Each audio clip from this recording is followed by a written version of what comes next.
बिस्मिल्लाहिर्रहमानिर्रहीम। अस्सलामु अलैकुम। मैं हूँ डॉक्टर रुबीना और आज आप लोगों को मैं जिस बीमारी के बारे में बताऊंगी वो बहुत ज़्यादा लोगों में इसलिए होती है, कुछ लोगों को तो मालूम ही नहीं होता कि ये बीमारी है क्या, क्योंकि ये मैदे से रिलेटेड बीमारी है। और मैदे का अल्सर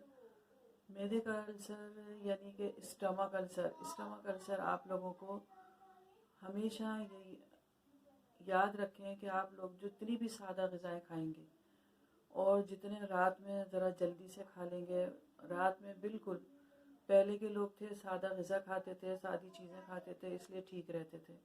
आप लोग जितनी भी अच्छी और सादी ग़िज़ा, उसका ये मतलब नहीं है कि आप लोग मुरग़्ग़ल ग़िज़ाएँ खाएँ, ज़्यादा गोश्त की, और सुबह में नाश्ता अच्छा करें, दोपहर में आप लोग उसके हिसाब से दोपहर में खा लें कि जो कुछ, लेकिन ऑयली चीज़ों से परहेज़ करें, बहुत कम ऑयली चीज़ें खाएं, तो आप लोग बीमारी से बचेंगे।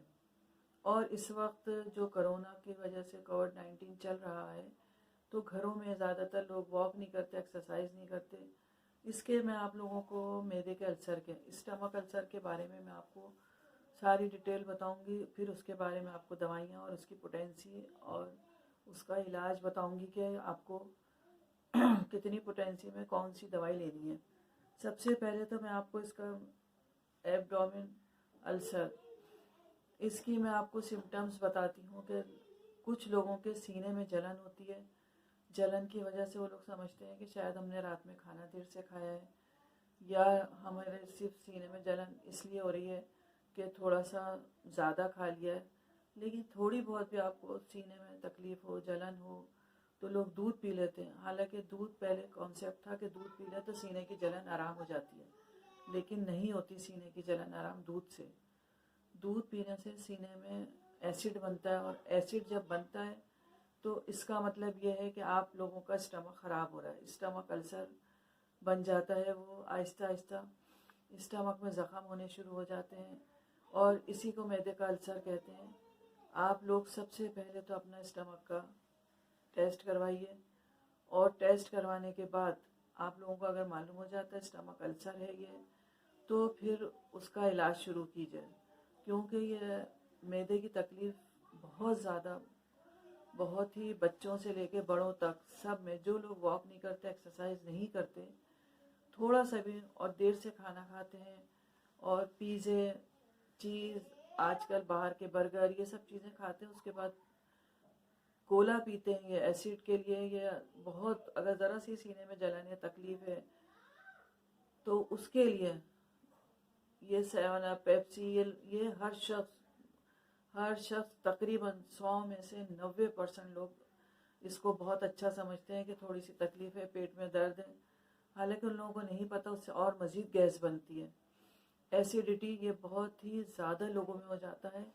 तो इसका सबसे ज़्यादा और अच्छा इलाज आप लोग, मैं आपको इसकी ग़िज़ा से भी इलाज बताऊंगी कि क्या क्या ग़िज़ा से कीजिएगा, फिर होम्योपैथिक मेडिसिन बताऊंगी। क्योंकि हमारे यहाँ सबसे ज़्यादा इलाज, आप लोग एलोपैथिक की दवाइयाँ खा लेते हैं, एस्पिरिन, डिस्पिरिन, दर्द हुआ एस्पिरिन खा ली, उससे दर्द होने से, कहीं सर में दर्द है, कहीं दर्द है, आप लोग डिस्पिरिन खा लेते हैं, उससे भी स्टमक अल्सर हो जाता है। क्योंकि ये एसिडिटी होती है, और एसिडिटी होने के बाद आप लोगों को ये बीमारियां हो जाती हैं। पेट का दर्द, थोड़ा बहुत भी पेट का दर्द है, उसके लिए आप लोग मेडिसिन ले लेते हैं। लेकिन मेडिसिन, होम्यो मेडिसिन, या आप लोग हर्बल कोई दवाई करते हैं, तो वो दर्द आपका आराम हो सकता है उससे। लेकिन आप लोगों को मालूम होना चाहिए, टोटके करने से परहेज़ करें। इस वक्त मैदे का अल्सर बहुत ज़्यादा ख़तरनाक हो जाता है, इसके बाद ये मैदे का कैंसर बन जाता है। मैदे का अल्सर कैंसर ही तस्वुर किया जाता है। और ये मैंने ऐसे मरीज़ देखे हैं जो थोड़ा सा उनका दर्द होता था, उन्होंने ड्रिंक पी ली है कोई।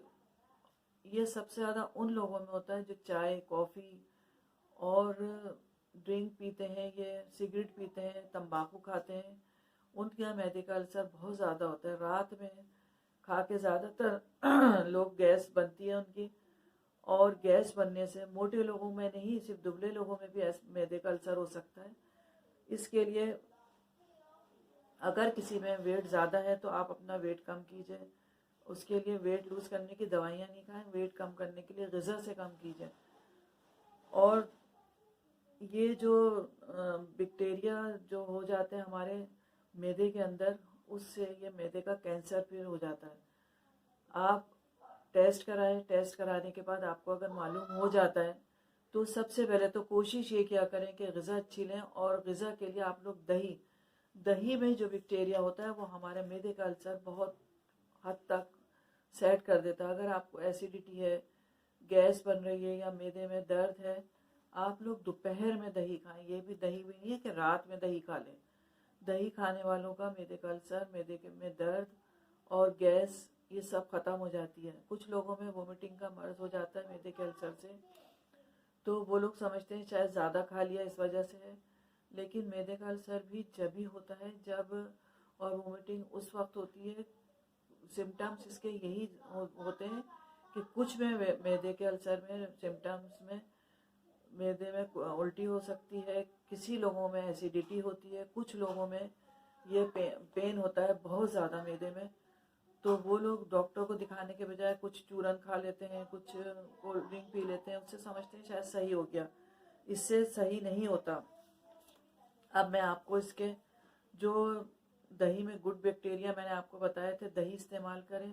फिर मैं आपको मेडिसन ये बताती हूँ कि ये इसके लिए सबसे बेस्ट मेडिसन जो है वो है नक्स ओमेगा 30।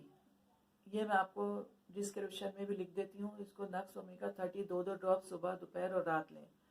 इससे बहुत हद तक आपको फ़ायदा होगा। और ये जिन लोगों को मैदे का अल्सर है या एसिडिटी है वो 3 टाइम ये लें। और अगर किसी को मैदे में दर्द बहुत ज़्यादा होता है तो वो इसको, ये कार्बोविश 30 है, ये भी 2 ड्रॉप 3 टाइम लें। ये दोनों दवाइयाँ एक साथ ली जा सकती हैं। और एक दवाई आती है जो बहुत ज़्यादा फ़ायदा करती है मैदे के दर्द में, लाइकोपोडियम 30। लाइकोपोडियम 30 बहुत बेस्ट दवाई है आपके लिए कि ये तीनों दवाइयाँ आप लोग एक साथ भी ले सकते हैं और अलग अलग भी ले सकते हैं। आप ये तीनों दवाइयाँ होम्योपैथिक मेडिकल स्टोर से आपको मिल जाएंगी। आप ये तीनों दवाइयाँ ला के रखिए और इन तीनों दवाइयों के 2 ड्रॉप्स सुबह, दोपहर और रात लें। कोई ज़्यादा दवाई नहीं लेनी है आपको। इसके लिए आप एलोपैथिक की जितनी भी मेडिसिन खाएंगे उससे आपका मर्ज दब जाएगा लेकिन ठीक नहीं होगा।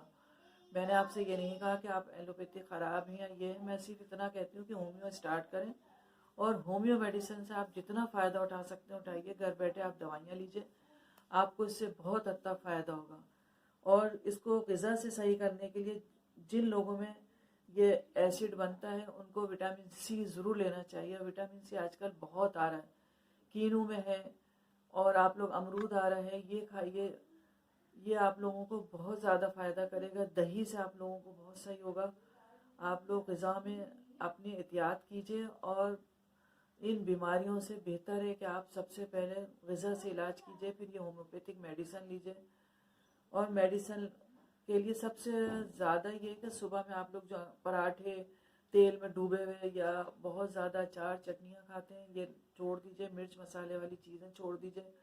सुबह में आप लोग जौ का दलिया इस्तेमाल कीजिए, उससे आपको बहुत हद तक फ़ायदा होगा। दोपहर में सादी ग़िज़ा लीजिए और रात में तो बहुत ही ज़्यादा हल्की ग़िज़ा लीजिए। रात में दही बिल्कुल नहीं इस्तेमाल कीजिए क्योंकि इस वक्त ठंड है, उससे नमूनिया का ख़तरा हो जाएगा।